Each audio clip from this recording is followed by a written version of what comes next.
Hello दोस्तों, exploring education आपका स्वागत करता है ईयरली करंट अफेयर्स की रिवीजन सीरीज में। इस सीरीज का एक पार्ट आपके लिए आ चुका है 1 से लेकर 10 जनवरी।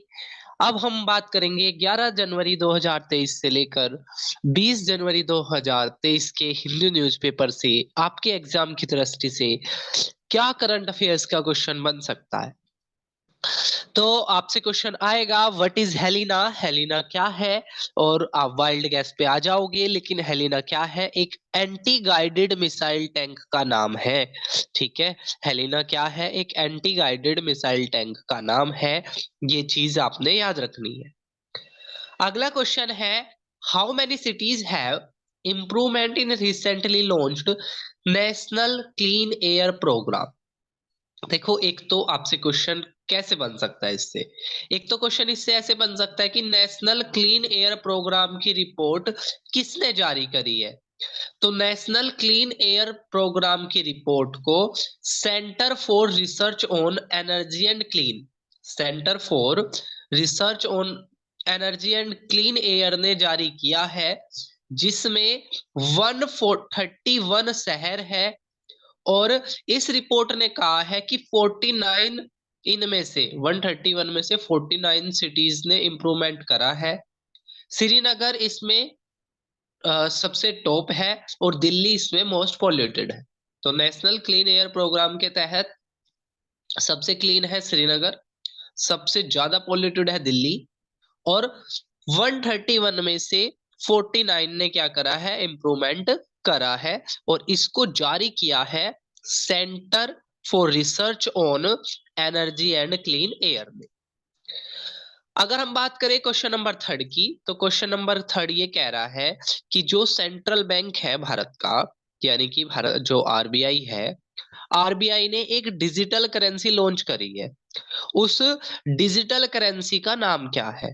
तो आरबीआई के द्वारा लॉन्च की गई सेंट्रल बैंक डिजिटल करेंसी का नाम है ई रुपया, जिसको आपने अच्छे से याद रखना है। इसका नाम है ई रुपया। नेक्स्ट है धनुष।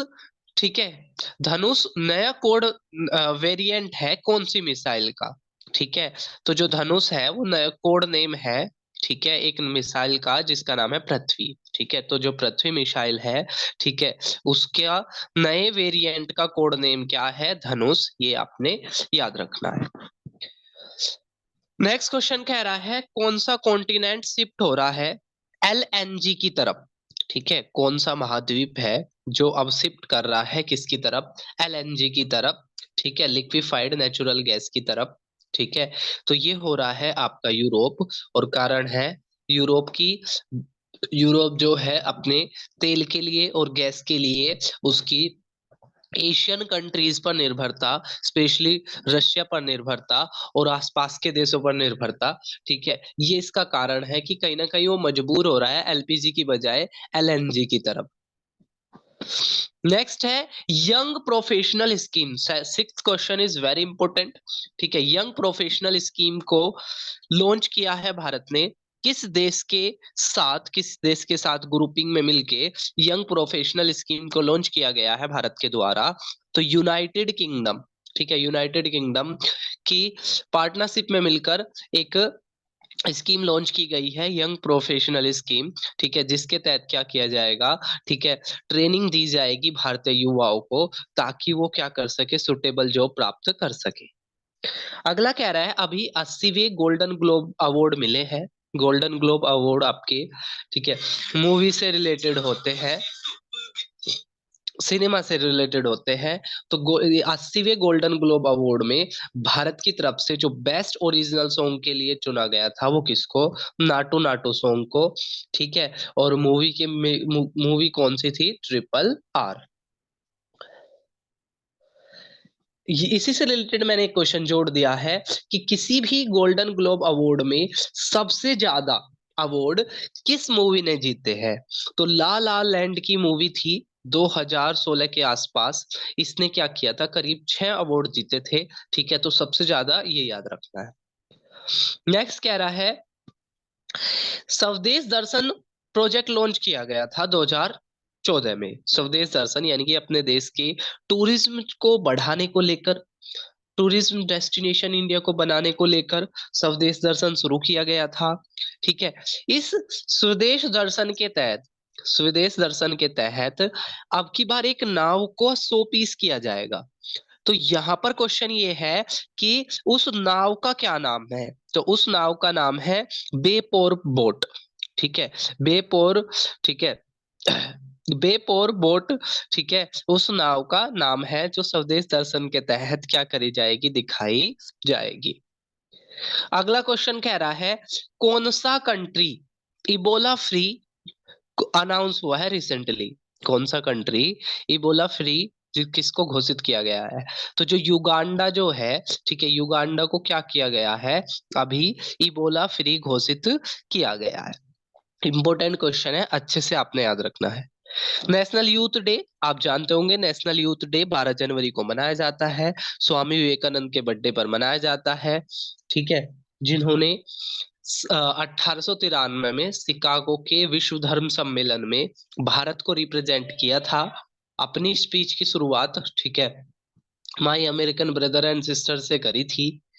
और उन्होंने परमहंस मंडली की स्थापना भी करी थी अपने गुरु के नाम पर, परमहंस के नाम पर। ठीक है, तो जो 12 जनवरी को नेशनल यूथ डे मनाया जाता है उसकी थीम है विकसित युवा विकसित Bharat. 12th question again very important. एक ऐप लॉन्च किया गया NEU, जो ये न्यू ऐप है, ठीक है, ये कौन सी कंपनी ने बनाया है। तो टाटा कंपनी ने, ठीक है, टाटा कंपनी ने न्यू ऐप बनाया है।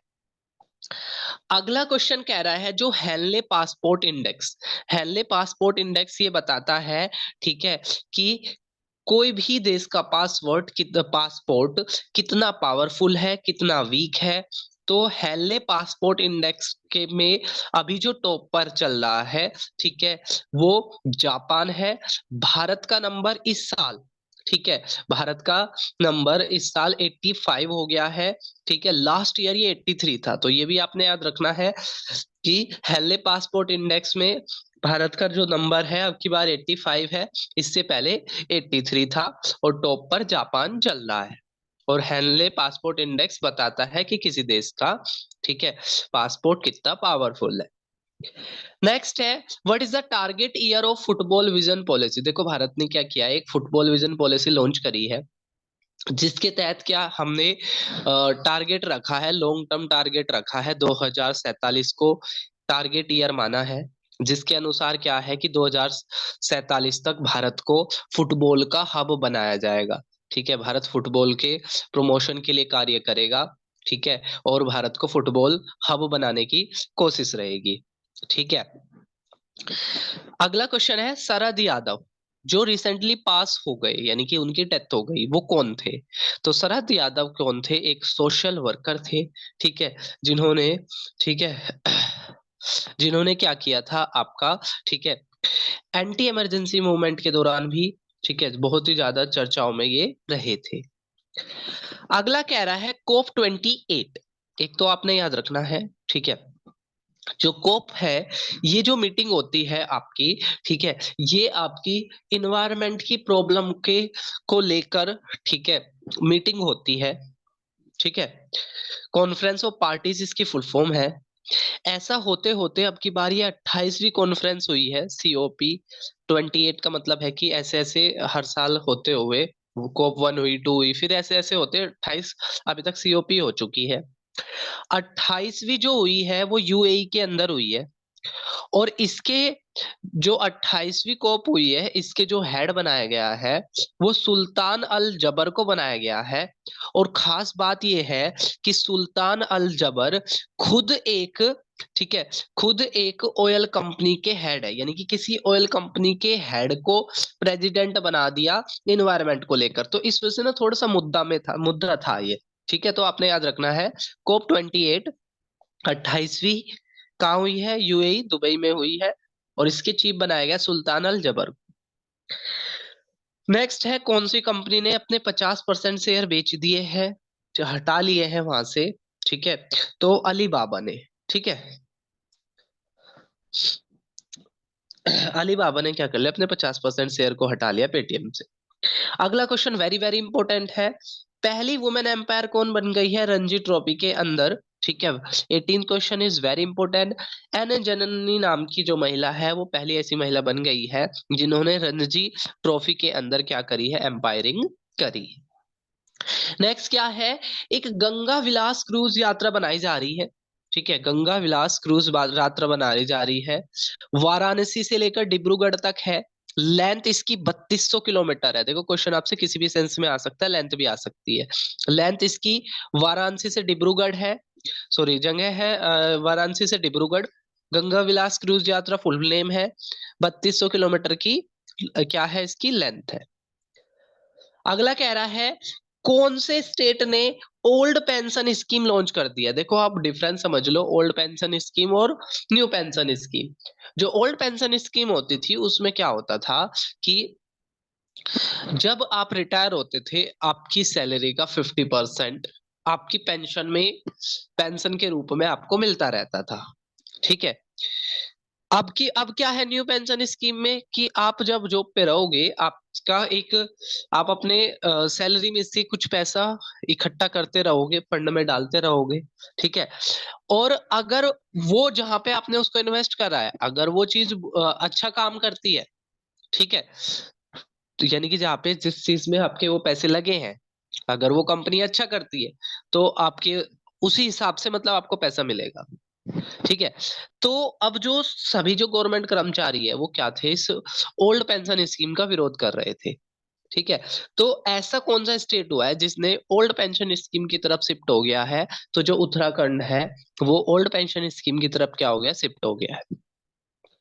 अगला क्वेश्चन है कि केरला का कौन सा डिस्ट्रिक्ट, कौन सा जिला पहला कॉन्स्टिट्यूशन लिटरेट डिस्ट्रिक्ट बन गया है? ठीक है, पहला कॉन्स्टिट्यूशन लिटरेट यानी कि जहाँ के सभी व्यक्ति, ठीक है, संविधान साक्षर है, उनको संविधान के बारे में जानकारी है, संविधान उन्होंने पढ़ लिया है। ठीक है, वो है आपके, ठीक है, वो आपके है Kollam district of Uttarakhand, sorry Kerala. Kerala के कोलम डिस्ट्रिक्ट के सभी व्यक्ति अब क्या है, कॉन्स्टिट्यूशनल लिटरेट है। ठीक है, नेक्स्ट है कौन राइटर है? देखो बुक की अगर हम बात करें 1 से 10 जनवरी में हमारी एक बुक आ गई थी, ठीक है, स्पेयर नाम की, जिसको प्रिंस हैरी ने लिखा था। एक और बुक है braving a viral storm, Ashish Chandlorkar और सूरज सुधीर, दो व्यक्तियों ने लिखा है मिलकर booking braving a viral storm. Ashish Chandlorkar और सूरज सुधीर नाम के व्यक्तियों ने दोनों मिलकर एक बुक लिखी है, नाम है braving a viral storm. Next है सोलो पिस्टल चैलेंज, जो आपकी एक लॉन्ग मैराथन टाइप होती है। ठीक है, इसको भारत में भी अब की बार मनाया जा रहा है, मतलब आयोजित किया जा रहा है। ठीक है, तो कहाँ पर, देहरादून। ठीक है, देहरादून उत्तराखंड में सोलो पिस्टल चैलेंज आपकी, ठीक है, लॉन्च की गई है। इंपॉर्टेंट क्वेश्चन है 23rd भी। ठीक है, और किसने लॉन्च किया है? राजनाथ सिंह ने लॉन्च किया है। ठीक है, जैसे हमने देखा था 1 से 10 जनवरी में हमने देखा था कि जो थोंग फोर्ट है, ठीक है, थोंग फोर्ट मणिपुर के अंदर है, जिसको लॉन्च किसने करा था? ठीक है, उसको लॉन्च करा था आप, ठीक है, उसको लॉन्च करा था, ठीक है, नरेंद्र मोदी ने। ठीक है, ऐसे ही यहाँ पर जो आपकी सोलो पिस्टल है इसको लॉन्च किया है राजनाथ सिंह ने। नेक्स्ट क्वेश्चन कह रहा है ब्लाइंडनेस कंट्रोल पॉलिसी, यानी कि जो आपके जो नेत्रहीन लोग होते हैं जो अच्छे से नहीं देख पाते हैं, ठीक है, उनको लेकर पॉलिसी किसने बनाई है? ठीक है, ये बनाई है किसने? आपके राजस्थान ने। नेक्स्ट अगर हम क्वेश्चन की बात करें, आईआईएम आईआईएम अहमदाबाद के नए चेयरमैन बने हैं पंकज पटेल। ठीक है, नेक्स्ट है when did national startup day celebrate? Important question है। अगर हम जनवरी की बात करें तो 9 जनवरी को मनाया जाता है प्रवासी भारतीय दिवस, 12 जनवरी को मनाया जाता है आपका यूथ डे, और 16 जनवरी को मनाया जाता है आपका startup day. Who become the Miss Universe 2023? Bonney Gabriel, जो यूएसए से बिलोंग करती है, वो मिस यूनिवर्स बनी है किसकी? 2023 की, ठीक है, 2023 की, ठीक है, मिस यूनिवर्स बनी है बोनी गैब्रियल। अगर हम बात करें एंटी पोलियो कैंपेन, तो एंटी पोलियो कैंपेन को किस कंट्री ने लॉन्च किया है? तो एंटी पोलियो कैंपेन को लॉन्च किया है पाकिस्तान ने। और मैं आपको बता दूं, दुनिया में सिर्फ दो ही देश बचे हैं जहां पर अभी भी पोलियो है। एक है पाकिस्तान और एक है अफगानिस्तान। पाकिस्तान और अफगानिस्तान, दो ही देश ऐसे बचे हैं दुनिया में जहां पर पोलियो अभी भी एग्जिस्ट करता है। नेक्स्ट अगर हम क्वेश्चन की बात करें, गेमिंग डेस्टिनेशन कौन सा स्टेट बन गया है? अच्छा क्वेश्चन है। तो गेमिंग डेस्टिनेशन के रूप में उभरा है उत्तर प्रदेश, ठीक है। नेक्स्ट है top most oil exporter of India. ये ऐसा क्वेश्चन है जो आपको कंफ्यूज कर सकता है, ठीक है। तो जनवरी मंथ के दौरान सबसे बड़ा जो एक्सपोर्टर बन गया था, जो सबसे बड़ा एक्सपोर्टर बन गया था, वो कौन था आपका? ठीक है, Russia.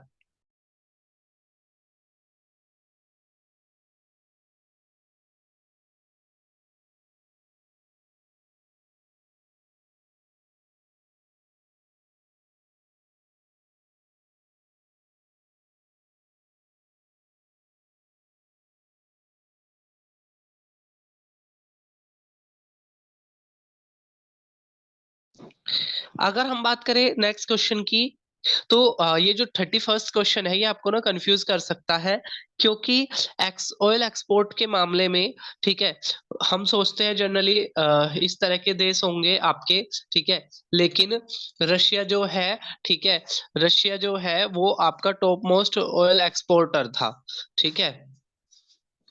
Who launch the report survival of richest report? ठीक है, किसने लॉन्च करी है सर्वाइवल ऑफ रिचेस्ट रिपोर्ट को? तो पहले तो आपने एक याद रखना है कि ऑक्सफैम ने क्या किया है, एक रिपोर्ट जारी करी है जिसका नाम है सर्वाइवल ऑफ रिचेस्ट रिपोर्ट।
तो एक रिपोर्ट आई है, एक आपकी रिपोर्ट आई है सर्वाइवल ऑफ रिचेस्ट, ठीक है, सर्वाइवल ऑफ रिचेस्ट नाम की रिपोर्ट आई है जिसको जारी किया है ऑक्सफैम ने।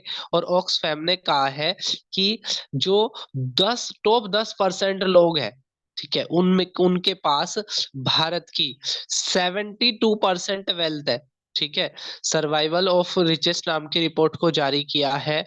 ठीक है, आपकी ऑक्सफैम ने। ठीक है, और इसने कहा है कि जो भारत के जो टॉप 10% लोग हैं, ठीक है, उनके पास देश की 72% क्या है, आपकी वेल्थ है। अगला कह रहा है, 32 क्वेश्चन है कि कॉमर्स मिनिस्ट्री ने कौन सा, ठीक है, पोर्टल लॉन्च किया है। ठीक है, तो कॉमर्स इसने जो लॉन्च किया है वो किया है आपका मार्ग पोर्टल। ठीक है, मार्ग पोर्टल लॉन्च किया है। ठीक है, आपका कॉमर्स मिनिस्ट्री ने किसको बूस्ट अप करने के लिए, स्टार्टअप को बूस्ट अप करने के लिए। और जनवरी मंथ के दौरान ही मनाया जाता है आपका स्टार्टअप डे। कब? 16 जनवरी को।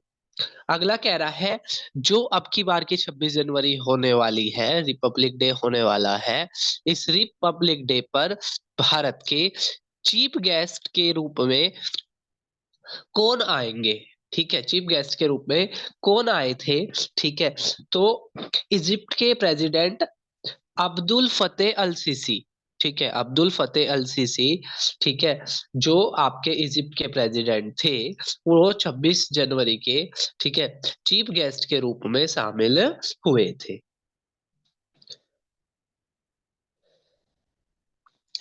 नेक्स्ट क्वेश्चन है, इसरो क्या करने जा रहा है? इसरो, ठीक है, शुक्रयान, शुक्रयान यानी कि वीनस पर क्या भेजेगा? अपना मिशन भेजेगा। वीनस के बारे में अगर हम बात करें तो वीनस सूर्य से दूरी के अनुसार सेकंड नंबर का प्लेनेट है। ठीक है, इसको मॉर्निंग और इवनिंग स्टार के नाम से जाना जाता है। ठीक है, बाकी सारे प्लेनेट, ठीक है, एंटी क्लॉकवाइज घूमते हैं, लेकिन वीनस और यूरेनस, ये दो प्लेनेट ऐसे हैं जो क्लॉकवाइज घूमते हैं। और इस ये ना शाइनिंग प्लेनेट के रूप में भी जाना जाता है वीनस, सल्फ्यूरिक एसिड के यहाँ पर क्लाउड है। तो अब इसरो क्या कर रहा है, जो भारत की अंतरिक्ष एजेंसी है इसरो, ठीक है, जो आपकी एक शुक्रयान 1 नाम का मिशन भेज रही है, जो लॉन्च होगा 2031 तक। तो आपसे ना ये क्वेश्चन आएगा, इसरो कब लॉन्च करेगा? एस सोमनाथ अभी इसरो के क्या है, हेड है। इससे पहले के सिवन हुआ करते थे। इसी तरीके से देखो, हम लॉन्च कर रहे हैं शुक्रयान। ठीक है, तो आपसे ना मैच द लिस्ट करके एक क्वेश्चन आ जाएगा, एक साइड ये रहेगा, एक साइड ये रहेगा। तो इन विजन आपसे पूछे, तो इन विजन ईयू, यूरोपियन यूनियन के वीनस पर भेजे जाने वाले मिशन का नाम है एनविजन। और यूएसए के द्वारा, ठीक है, यूएसए के द्वारा वीनस पर भेजे जाने वाले मिशन का नाम है वेरिटस। दोनों चीजें आपने अच्छे से याद रखनी है। अगला क्वेश्चन है कि who win women IPL media right for the next 5 year. ठीक है, अगले 5 साल के लिए, ठीक है, अगले 5 साल के लिए वुमेन आईपीएल की मीडिया राइट, यानी कि वुमेन का आईपीएल दिखाया जाएगा अगले 5 साल तक के लिए। ठीक है, और इसका जो राइट दिए गए हैं वो वाईकॉम नाम की कंपनी को दिए गए हैं, वाईकॉम नाम की कंपनी को। ठीक है, वुमेन आईपीएल के मीडिया के राइट्स दिए गए हैं। अगला क्वेश्चन है, global risk report. Global risk report को किसने जारी किया है? तो वर्ल्ड इकोनॉमिक फोरम। ठीक है, वर्ल्ड इकोनॉमिक फोरम ने क्या किया है? ठीक है, इसको जारी किया है। 39th question, again very important. Doppler weather radar, radar, ठीक है, डोपलर वेदर रडार यानी कि जो मौसम से रिलेटेड जानकारी देगा। ठीक है, तो ये भारत ने लद्दाख के अंदर इंस्टॉल किया है। ठीक है, बहुत ही इंपॉर्टेंट क्वेश्चन है। 40वां जो क्वेश्चन है, अगेन वेरी इंपॉर्टेंट है। ठीक है, देखो, AK 203, AK 203 राइफल है, जिसको इंडिया और रशिया ने मिलकर बनाया है। और इसकी जो मैन्युफैक्चरिंग होगी ना, वो कोरवा नाम की जगह, जो अमेठी उत्तर प्रदेश में पड़ती है, वहां पर इसका शुरुआत होगी। ठीक है, इंडिया और रशिया मिलकर AK 203 राइफल बना रहे हैं, कोरवा अमेठी उत्तर प्रदेश के अंदर। नेक्स्ट क्वेश्चन की अगर हम बात करें तो कह रहा है वरुण। वरुण नेवी की एक्सरसाइज है और किस देश के मध्य हो रही है? फ्रांस और इंडिया। फ्रांस और इंडिया के नेवी के मध्य होने वाली एक्सरसाइज का नाम है वरुण। नेक्स्ट है ओल्डेस्ट पर्सन कौन थे जिनका 118 साल की उम्र में रैंडमली जिनकी डेथ हो गई है? तो कहां से थे ये? तो ये थे आपके फ्रांस से। ठीक है। नेक्स्ट क्वेश्चन है Gaja business book prize award, ठीक है, किसको मिला है? ठीक है, और बुक का नाम है broke to breakthrough. Broke to breakthrough book का नाम है, जिसको Gaja business book prize award मिला है, और इसके राइटर थे हरीश दामोदरन। तो अगर हम 2023 की 3 बुक अपनी अभी तक आ गई है, ठीक है। एक प्रिंस हैरी के द्वारा लिखी गई बुक थी स्पेयर करके, ठीक है। एक 10 अभी हमने ऊपर देखी थी एक बुक, और एक तीसरी ये बुक आ गई कौन सी आपकी? Broke to breakthrough. तो आप क्या करना, जब आप इस वीडियो को देखोगे तो बुक्स के करंट अफेयर्स को एक पेज पे लिखते चलना, और एग्जाम से पहले उसको रिवाइज कर लेना। अगला कह रहा है 42 क्वेश्चन ऑल्सो वेरी इंपॉर्टेंट। चौथी centre for of the fourth industrial revolution, ठीक है, चौथी इंडस्ट्रियल रिवॉल्यूशन का सेंटर के रूप में किसको छाटा गया है? तो वो छाटा गया है हैदराबाद को, ठीक है, हैदराबाद को छाटा गया है, ठीक है, चौथी इंडस्ट्रियल रिवॉल्यूशन के सेंटर के रूप में। अगला क्वेश्चन है कि अपाचे 64 हेलीकॉप्टर, ठीक है, अपाचे 64 हेलीकॉप्टर, ठीक है, की मैन्युफैक्चरिंग भारत में ही होगी। कहाँ होगी? हैदराबाद में होगी। किस देश के साथ मिलकर होगी? ये आपकी यूएसए के साथ मिलकर होगी। तो ये थे हमारे 20 जनवरी तक के करंट अफेयर्स के क्वेश्चन। हम फिर मिलेंगे एक और वीडियो में, जिसमें हम 21 जनवरी से लेकर 31 जनवरी तक के करंट अफेयर्स के क्वेश्चन देखेंगे। तब तक के लिए टेक केयर। जय हिंद, जय भारत।